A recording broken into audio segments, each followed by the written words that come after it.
Hey guys, what's going on? Blaine back for another Netflix review, and today I'm going to be talking about Nimona.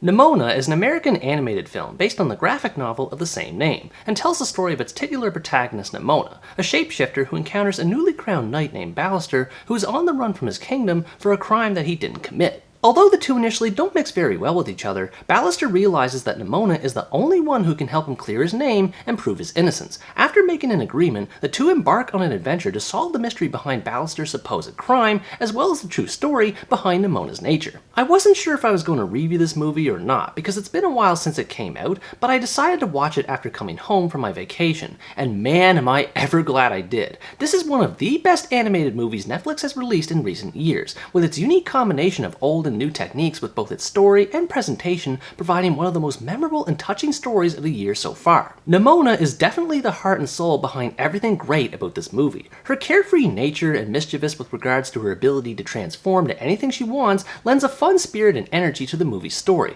but there's also a deep sadness behind her character as well that adds more depth to the story over time. She's someone who feels like an outcast in a world that doesn't want her, resulting in her loneliness and embracing her role as a villain against everyone else who labels themselves as heroes. It was heartbreaking to see how hard she tried to be loved by others and how it hurt her even more to be someone she isn't. And Chloe Grace Moretz does a phenomenal job in capturing the right emotional tone for her character in every scene she's in. Ballister was another fantastic character for the story as well. Like with Nimona, he feels like an outcast of sorts, in that he doesn't feel like he's deserving of his role as a knight, and when the opportunity is given to him, it's taken away immediately and replaced with something else that turns his life upside down. He's immediately sympathetic on account of his good heart in spite of everyone turning on him and his determination to prove his innocence. Once again, his voice actor Riz Ahmed is excellent in communicating the struggle he endures both on the surface and underneath it. The dynamic of these two characters is what makes the movie so much fun to watch. Ballister is serious and treats his quest for innocence as such,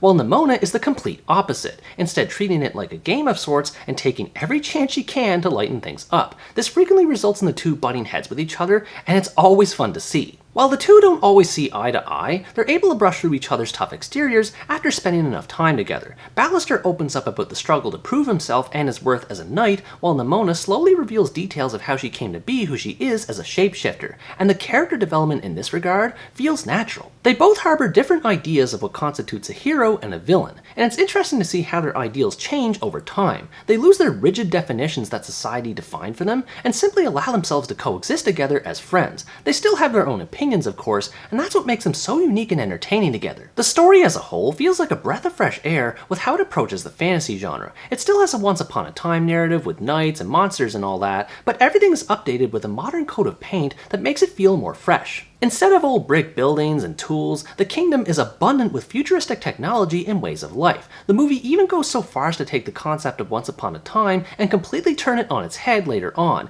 and it's brilliant in its execution. The movie is familiar enough to be enjoyable without being derivative to the point of boredom. This is especially communicated in the movie's visuals, which floored me with how good they were. The graphics are colorful, the animations are fluid, and everything is just appealing to look at. Again, it feels like a combination of new and old, not just with the blending of sci-fi and fantasy, but also with the methods of animation. This movie does a great job at blending both traditional 2D animation with modern 3D animation. The 2D aspects allow for more expressiveness from the characters' faces, while the 3D allows for more range to help the movie's world come to life. Everything about how the movie looks just feels right, not just with the animation itself, but also with the aesthetics used to present it. The music always reflects the tone being conveyed in a particular scene, while the lighting often accentuates the mood too. Most animated movies today tend to lean towards comedy, while lacking in substance in terms of more dramatic content. This movie, however, does a great job at balancing both, as it does allow for humor, but the overall nature of the story is serious and occasionally goes into dark territory. Without spoiling too much about it, the movie's central theme revolves around personal identity and the discrimination that others can express toward it. Both characters are trying to be who they really are resented for it, and feel frustrated and defeated as a result, and only have each other to relate to. It's great that they have a support system they can depend on, but it also goes to show how few people allow themselves to be more open-minded toward others who are different, and how easily people are swayed into fear-mongering narratives by the society around them. I was amazed at how far the movie explored this concept, and this made the story more captivating as a result. Despite how dark the story can be at times though, it knows when to have a good time. Nimona bears a large amount of the movie's comedy, largely owing to her ability to shapeshift into various animals and people on a whim, and the wisecracks she exchanges toward other characters are timed well and really funny. The funniest scene of the movie for me would be when Nimona transforms into a toddler to try and fool someone who has evidence about Ballister's innocence. She ends up cornering the guy and becomes a demonic version of the toddler she previously became while retaining the voice of a toddler the whole time. I couldn't help but crack up anytime she spoke in that form. Beyond this, the movie adds more entertainment value with the fun scale to the adventure the characters undertake and Nimona's various transformations and the action set pieces associated with them.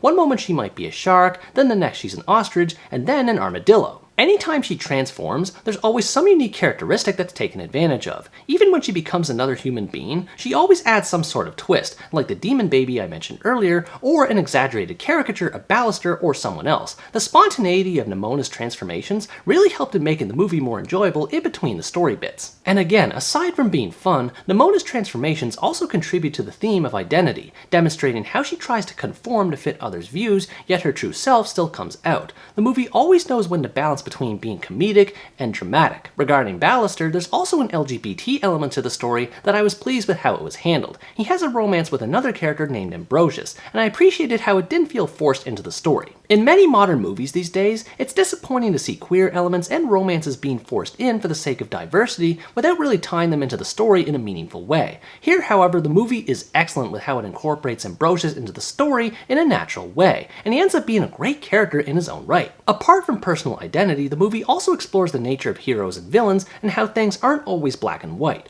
Someone like Nimona might appear bad but have a good heart deep down, while someone like the director believes herself to be good and righteous, but in fact embodies hatred and pure ignorance. It's awesome to see a movie challenge societal norms like this and highlight how multifaceted people are, and that it's okay to embrace all of these facets. I would have liked to see more potential monsters in the movie besides just Nimona, so as to show different identities, but there is a point to this, in that it proves how an average person can be a monster in and of themselves. Overall, Nimona is an amazing work of animation that balances comedy and drama to wonderful effect. If you like animated movies and want to watch one that has rich themes behind it, definitely check this one out. It is awesome. Beautiful visuals, excellent performances, a perfect balance of humor and drama, and rich themes are just some of the many reasons why one should watch this movie. It's hard to believe this movie was almost never released on account of Disney shenanigans, and I'm so glad Netflix and Annapurna were able to save this and finish what Blue Sky started, because this is a true tale of heroism that cannot be missed. What did you think about this movie? Did you love it as much as I did, or did you find some flaws with it? Let me know in the comments below.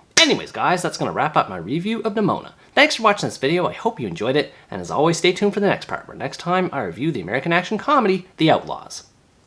Bye bye!